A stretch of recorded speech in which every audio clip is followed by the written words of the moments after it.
Arielle del Turco is Assistant Director of the Center for Religious Liberty at the Family Research Council. Arielle, thanks so much for joining us now to really talk about what's happening in this country. I think a lot of people aren't aware of it because it's not getting the kind of attention it deserves. Yeah, thank you, Tulsi.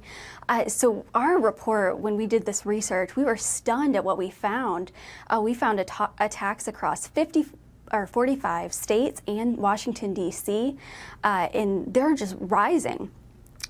From 2022 had triple the amount of incidents that 2018 had, just over 5 years. So this is a major problem that's going to take all of us to address.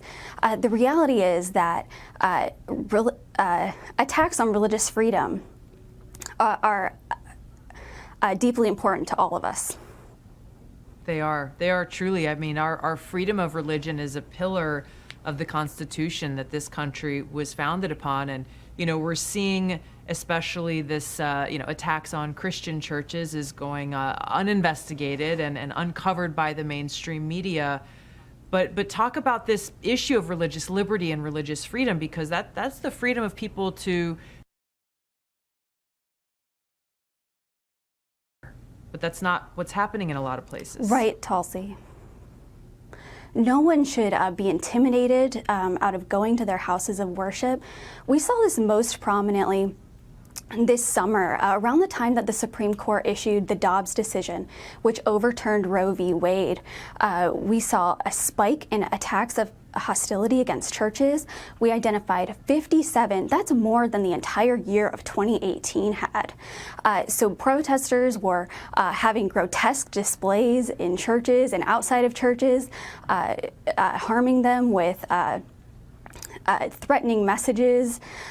This is barbaric. It's absolutely not something that should be happening in a democracy where one side gets angry and then goes out and attacks churches.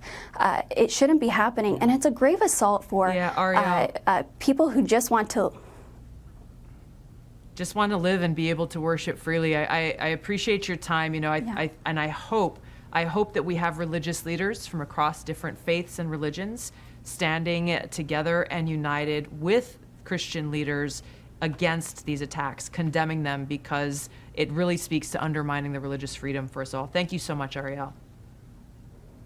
Thanks for having me, Tulsi. Now, a few minutes ago, we just told you about a historic series of skydives, but they're special ones with special. Pissed off.